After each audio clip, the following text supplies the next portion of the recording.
સદગુરુદેવ કી જય. સત સનાતન ધર્મની જય. તો આપણી યુટ્યુબ ચેનલ ઉપર લાઈવ થનાર દરેક સંતો ભક્તોના ચરણોમાં સમા દષ્ટક કોટી ગુણવાર પ્રણામ.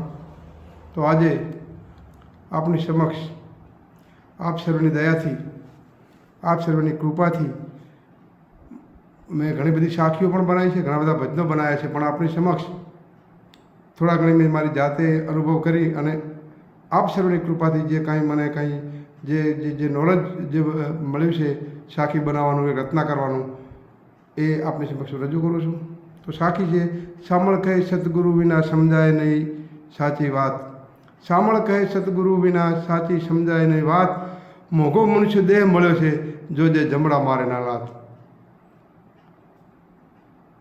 સામળ કે સદગુરુ વિના સાચું સમજાય એમ નથી. આપણો મનુષ્ય અવતાર મોઘો મળ્યો છે. આ અવતારનો ફળો સફળ કરવા માટે દરેકને સદગુરુ કરાવવાની જરૂર છે, અને સદગુરુ વગર કોઈ વાત સમજાવી શકે એમ નથી. ઘણા બધા એવા લોકો હોય છે કે ગુરુ કરાવવાની શું જરૂર છે? તો ગુરુ કરાવવાની જરૂર ના હોય તો રામને કૃષ્ણે શા માટે ગુરુ કરાવ્યા હતા? એ તો ભગવાનનો ઓલી અવતાર હતા. એટલે ટૂંકમાં કહેવાનું, આ સંસારની માલિપા મનુષ્ય અવતાર મળ્યો હોય તો આ મનુષ્ય અવતારની માલિપા તરવા માટે સદગુરુ કરાવવાની જરૂર છે.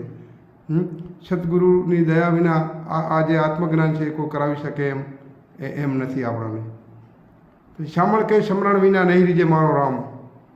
ભલે વાતો કરો વેદની, નહીં સુધરે તારું કામ. સામળ કહે સમરણ વિના નહીં રીજે મારો રામ. ભલે વાતો કરો વેદની, નહીં સુધરે સારું કામ. હવે સ્મરણ ભજન, આ સ્મરણ કરવાનું છે. જે સદગુરુ આપણને વચન આપ્યું એ વચનનું આપણે પાલન કરવાનું છે. અમુક ભજનને અને સ્મરણને નથી માનતા હોતા, પણ મારું કહેવું એમ છે કે એ લોકો અજ્ઞાની છે. જે ભજન સ્મરણને નથી માનતા એ લોકો અજ્ઞાની છે. હું તો એમને એ મૂર્ખા કહેવાય. કારણ કે સંતોની વાતો આપણે ગળે ન ઉતરે. સંતોના શબ્દો છે. સ્મરણ વસ્તુ તમારા મારા શબ્દો નથી, આદુ અનાદિ સંતોના શબ્દો છે. જો આપણે સ્મરણને ભજનને ના માનીએ તો આપણે ભક્તિ શા માટે કરીએ છીએ? અને બીજું કે જ્યાં સુધી આ સાખીમાં હું એટલું કહેવા માગું છું, જ્યાં સુધી સ્મરણ તમે હું નહીં કરીએ ને ત્યાં સુધી આ સાહેબ આપણી ભક્તિ લેખે છે. આ દેહની માલિપા હું પણ મારા પણ માન બળાય ઈર્ષાય આજે ખાય એ મરવાનું નથી. ઘણા સંતોના પુરાવા છે કે રામનું ભજન વિના નહીં નિસ્તારા. જાગ જાગ મન ક્યું સુતા. રામના ભજન વિના, રામના સ્મરણ વિના કોઈ તર્યું નથી અને તરવાનું નથી. એટલે આપણે સદગુરુના એ ભગવાન છે, અંદર બેઠેલા પરમ કૃપાળુ પરમાત્મા છે, એને રીઝવવા માટે આપણે સદગુરુ આપેલા વચનનું પાલન કરવું પડશે.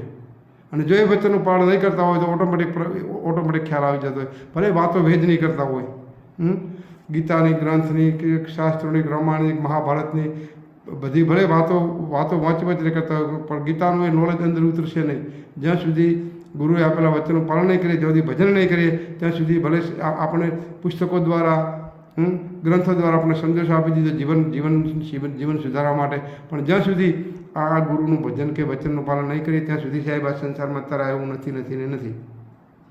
પછી બીજી સાખીમાં કીધું કે ગુરુ કરાવવા પણ સમજાય નહીં સદગુરુની શાન.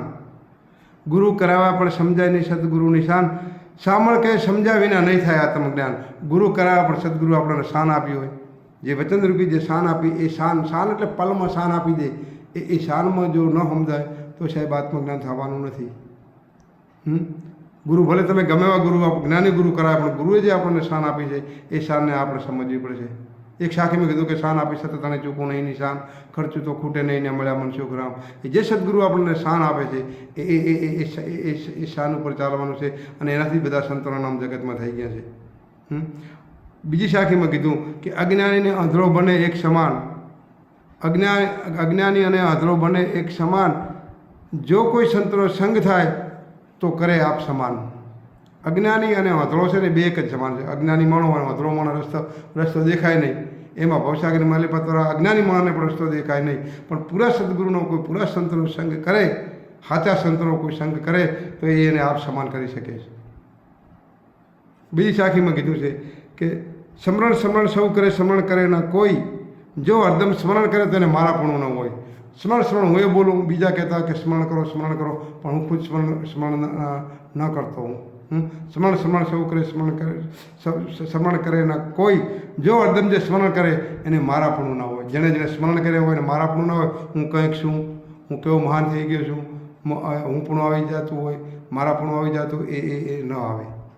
જેણે જે સ્મરણ કરે છે ને એને એને એને મારા પણ હું પણ અંદરથી નીકળી જ જાય, ઓટોમેટિક પ્રકાશ પડતો હોય. આપણા ઘણા બધા સંતો છે જગતમાં, એમનો ઓટોમેટિક પ્રકાશ પડતો હોય, હું પણ જ ના હોય. આવા ઘણા સંતો અત્યારે છે. અત્યારે કચ્છમાં મોડા ભક્તિસાર આશ્રમ સુખધીરામ બાબુ બેઠા સાહેબ, ગતું મારા પણ હું પણ નહીં, પણ જેણે જેણે ભજન સ્મરણ કર્યા છે આવા ઘણા બધા સંતો છે. એટલે ઘણા જેણે જેણે ભજનો કરે છે એને સાહેબ એ મારા પણ હું પણ મટી જાય. સાખીમાં બીજી સાખીમાં કીધું કે સાંભળ તારા તનમાં રોપ્યું છે નિજ નામ, સાંભળ તારા તનમાં રોપ્યું છે નિજ નામ, નામ સતા અનામ છે એને જાણનારા દલપતરામ. તન એટલે શરીર, આ સાંભળ તારા શરીરમાં રોપ્યું છે એક નિજ નામ, એટલે પોતે પોતાનું નામ એક રોપેલું છે. એ નામ છે સતા નામ છે, એ નામ છે એવું, પણ સતા એ અનામ છે. નામ એવું નામ છે, સતા એ અનામ છે, એને જાણનારા દલપતરામ. અને પરિપૂર્ણ સંતોને સદગુરુ એ આ વાત સમજાવી શકે અને આ વાત જાણી શકે. સાખી ઘણી બધી છે પણ સમયના અભાવે એક સાખી છેલ્લી કહી દઉં. શામળ કહે શાહિર સલકે નહીં, શામળ કહે શાહિર સલકે નહીં, 12 વર્ષે મેઘમાહી. શામળ કહે શાહિર સલકે નહીં, 12 વર્ષે મેઘમાહી, ખાબોચિયે સલકી જશે એક ઝાપટમાંય. શાહિર સલકે નહીં, ગમે એટલો વરસાદ પડે, બધા મેઘ ખડા થાય, પણ એ પાણી બધું શાહિર દરિયામાં સમાય, દરિયો કુદારો સલકાય નહીં. પણ સારો એવો ઝાપટું આવે તો એક નાનું ખાબોચિયું સલકે, એવું બધું સલકાઈ જતું હોય છે. એટલે કહેવાનો અર્થ, જ્ઞાન ગમે એટલું જ્ઞાની પુરુષ છે, એ જ્ઞાની પુરુષ કોઈ દિવસ સલકા નહીં. નામાં ગમે એટલું જ્ઞાન ભરેલું હોય એ માણસ કોઈ દિવસ સલકાય નહીં, ભરેલો ઘડો કોઈ દિવસ સલકાય નહીં. અધૂરા બધા સલકાતા હોય. એટલે આપણે દરિયામાં જઈને સમાવાનું છે, દરિયારૂપી એક રહેવાનું છે. હું પણ મારા પણ મન બળાઈ ઈચ્છા છોડી અને આ પ્રભુના ભજનમાં લઈને રહેવાનું છે. અને સંત પણ શીપે નહીં, ઢાંકીના ડંકાય પ્રકાશી પોતાવાળી તો અનેકમાં ઓળખાય. સંતો હું એમ કહું હું સંત શું, ફલાણો સંત છે નહીં. સંતનો પ્રકાશ તો ઓટોમેટિક ફરતો હોય, એ તો ઓટોમેટિક ઓળખાતા હોય. દરેક સંતના ચરણોમાં મારા લાખ વાર કોટી વાર પ્રણામ કરું છું. કાંઈ ભૂલ થઈ ક્ષમા કરજો, માફ કરજો. સદગુરુદેવ કી જય.